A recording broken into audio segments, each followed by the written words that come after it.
Hello guys, പുതിയൊരു വീഡിയോയിലേക്ക് ഏവർക്കും സ്വാഗതം. ഇന്നത്തെ നമ്മുടെ വീഡിയോ എന്ന് പറയുന്നത് വൈരങ്കോട് വേല അല്ലെങ്കിൽ വൈരങ്കോട് തീയാട്ടുത്സവം എന്ന പേരിൽ വളരെ പ്രശസ്തി ഉള്ള ഉത്സവത്തെക്കുറിച്ചാണ്. മലപ്പുറം ജില്ലയിലെ തിരൂര് വൈരങ്കോട് ഭഗവതി ക്ഷേത്രത്തിൽ നടക്കുന്ന വൈരങ്കോട് വേല. ഈ വർഷം ഫെബ്രുവരി 18 മുതൽ 21 വരെയാണ് വൈരങ്കോട് തീയാട്ടുത്സവം ഉള്ളത്. ഇന്ന് അതിൻ്റെ കലാശക്കൊട്ട് ഫൈനൽ ദിവസമാണ്.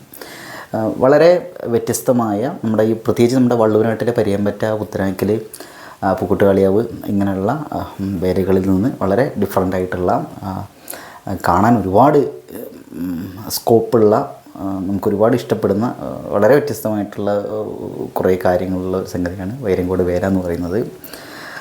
വൈരങ്കോട് വേലയിൽ നമ്മുടെ വള്ളുവനാട്ടിലെ വേലകളിൽ കാണാൻ സാധിക്കാത്ത ഒരുപാട് കാഴ്ചകൾ നമുക്കവിടെ കാണാൻ സാധിക്കും. അപ്പോൾ എനിക്കറിയാവുന്ന കുറച്ച് കാര്യങ്ങൾ നിങ്ങളായിട്ട് പങ്കുവെക്കാമെന്ന് വിചാരിക്കുന്നു. നിങ്ങൾക്ക് ഇതിനെക്കുറിച്ച് കൂടുതൽ കാര്യങ്ങൾ അറിയാമെങ്കിൽ ദയവേത് കമൻറ്റ് ചെയ്യുക. അപ്പോൾ എന്നെപ്പോലുള്ള ആളുകൾക്ക് അല്ലെങ്കിൽ ഇങ്ങനെയുള്ള വേലകളെക്കുറിച്ച്, പൂരങ്ങളെക്കുറിച്ച്, ഉത്സവങ്ങളെക്കുറിച്ചൊക്കെ ഒരുപാട് ചരിത്രത്തെക്കുറിച്ചൊക്കെ അറിയാൻ ആഗ്രഹിക്കുന്ന ആളുകൾക്ക് അതൊരു ഉപകാരമായിരിക്കും. അപ്പോൾ നോക്കാം. മലപ്പുറത്തെ തിരൂരിൽ ഉള്ള ഭദ്രകാളി ക്ഷേത്രമാണ് നമ്മുടെ വൈരങ്കോട് വേല നടക്കുന്ന ക്ഷേത്രം എന്ന് പറയുന്നത്. ഇത് കൊടുങ്ങല്ലൂർ ഭഗവതിയുടെ പെങ്ങളാണ്.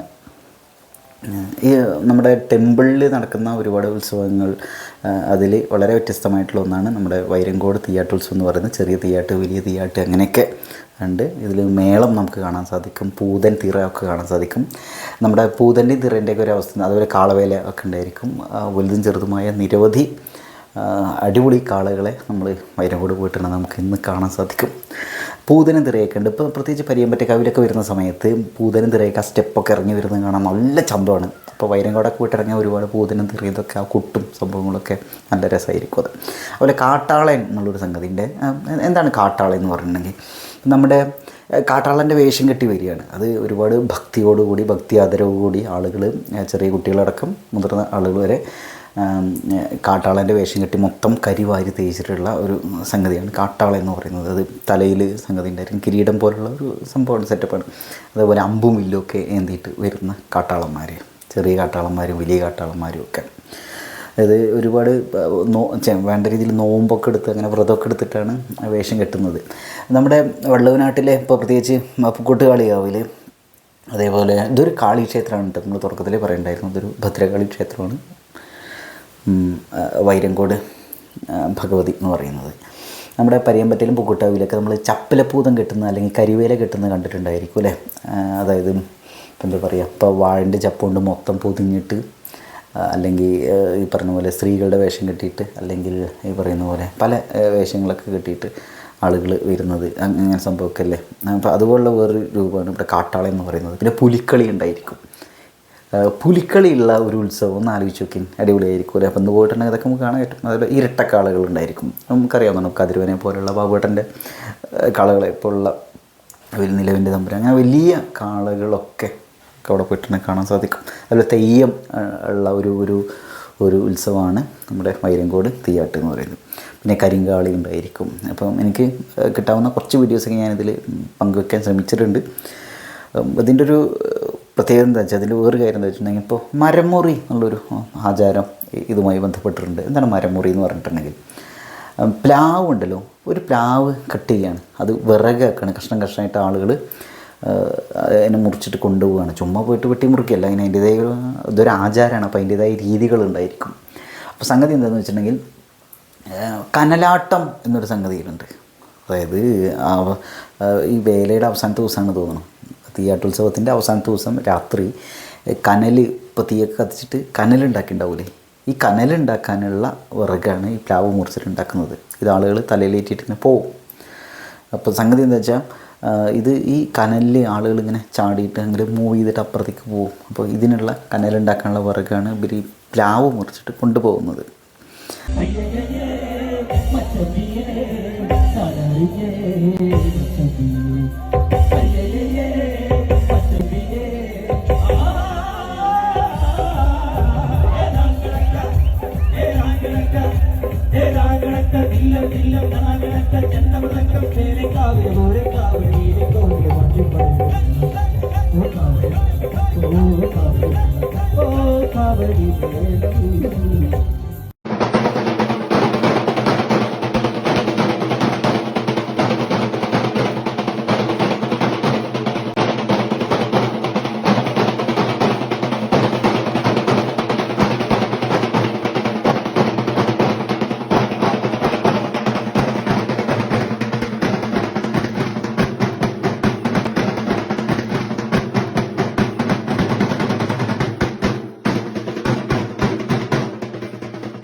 പിന്നെ ഇതിൻ്റെ ഒരു മാർക്കറ്റ് എന്ന് പറഞ്ഞിട്ടുണ്ടെങ്കിൽ ഇപ്പം നമ്മുടെ ഇവിടെ ഒരു പൂരപ്പറമ്പിൽ പോയിട്ടുണ്ടെങ്കിൽ നമുക്ക് ഐസ്ക്രീം ഉണ്ടായിരിക്കും, പലതരത്തിലുള്ള മധുരപലഹാരങ്ങളുണ്ടായിരിക്കും, അങ്ങനെയുള്ള കുറേ സംഭവങ്ങളൊക്കെ ഉണ്ടാവില്ലേ, ചട്ടി കലം അങ്ങനെയുള്ള കുറേ സംഗതികൾ. ഇത് അത് മാത്രമല്ല, അതിൽ പിന്നെ മുള കൊണ്ടുണ്ടാക്കിയ വട്ടി മുറം സാധനങ്ങളൊക്കെ ഉണ്ടായിരിക്കും അല്ലേ. ഇവിടെ പ്ലാസ്റ്റിക് കൊണ്ടുണ്ടാക്കിയ പലതും ഉണ്ടായിരിക്കും. ഇവിടെ ഇത് മാത്രമല്ല ഉണ്ടാവും. അപ്പോൾ മുള കൊണ്ടുണ്ടാക്കിയ പ്രൊഡക്ട്സ് ഉണ്ടായിരിക്കും, ക്രാഫ്റ്റുകൾ, ടോയ്സ് ഇതൊക്കെ ഉണ്ടായിരിക്കും, സ്നാക്സൊക്കെ നമ്മുടെ എല്ലാം ഇതുണ്ടാവും. അതല്ലാണ്ട് ഫിഷ് മാർക്കറ്റ് ഉണ്ടായിരിക്കും, അതുപോലെ പച്ചക്കറികൾ. ഒന്ന് ശ്രദ്ധിക്കട്ടോ, പച്ചക്കറികൾ വിൽക്കാൻ വേണ്ടിയിട്ട് ഒരു പൂരപ്പറമ്പിക്ക് കൊണ്ടുവരികയാണ്. പൂരപ്പറമ്പിക്ക് ഒരു ഉത്സവ പറമ്പിക്ക് വരികയാണ്. അതേപോലെ തന്നെ ഫ്രഷ് ആയിട്ടുള്ള മീനുകൾ, പലതരത്തിലുള്ള മത്സ്യങ്ങൾ വിൽക്കാൻ വേണ്ടിയിട്ട് അവിടെ കൊണ്ടുവന്നിട്ടുണ്ടായിരിക്കും. അപ്പോൾ ഇതൊരു പൂരപ്പറമ്പിലാണ് കൊണ്ടുവരുന്നത്. നമ്മുടെ വള്ളുവനാട്ടിലെ ഏരിയയിൽ ഒരു കാവിൽ ഞാനിങ്ങനെ കണ്ടിട്ടില്ല. പിന്നെ ഇതിൻ്റെ വേറെ പ്രത്യേകത, ഇതിൽ ആനകളൊന്നും ഉണ്ടാവില്ല.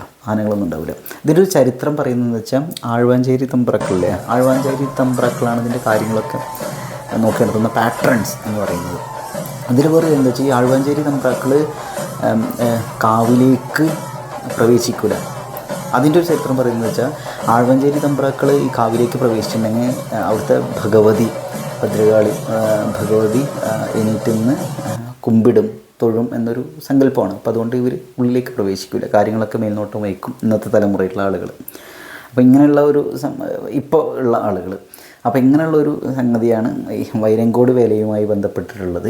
അപ്പോൾ നമ്മുടെ ഈ വള്ളുവനാട്ടെ ഉത്സവങ്ങളിൽ കാണാത്ത ഒരുപാട് കാഴ്ചകൾ വൈരങ്കോട് വേലയിലുണ്ടായിരിക്കും. അപ്പോൾ എന്നെ സംബന്ധിച്ചോളം ഞാൻ വൈരങ്കോട് വേല എന്നുള്ളൊരു സംഗതിയെക്കുറിച്ച് എനിക്കതിൽ കൗതുകം എന്നുള്ള കാരണം വൈരങ്കോട് കാളവേലയും അതുപോലെ കാട്ടാളനും അതുപോലെ ഫിഷ് മാർക്കറ്റും ഇങ്ങനെയുള്ള ഒരു സംഗതിയാണ്. അതായത് ഇവിടെ വമ്പൻ കാളകളൊക്കെ നമുക്കവിടെ കാണാൻ സാധിക്കും. ഇപ്പോൾ ഇതിനിടയ്ക്ക് ഞാൻ മലപ്പുറം എന്താണ് സ്ഥലത്തിൻ്റെ പേരുന്നത്, ചെറുട്ടൂരില്ല, ചെല്ലൂരിലേക്ക് പോക്കുണ്ടായി. അവിടെ ചെറിയൊരു അമ്പലമാണ്, ചെറിയൊരു കാവാണ്. ചെറിയ കാവിൽ അതിൻ്റെ പരിസരമൊക്കെ വളരെ കുറഞ്ഞ സ്ഥലമേ ഉള്ളൂ. അപ്പോൾ ഇത്ര മാത്രം ഏരിയയുള്ള സ്ഥലത്തുനിന്ന് 8-10 കാളകളേ ഉള്ളൂ, അതിൽ 5-6 വലുതാണ്. നമ്മളൊരു തിരിവ് കഴിയുമ്പോഴേക്കും വലിയൊരു കാളയാണ് അവിടെ.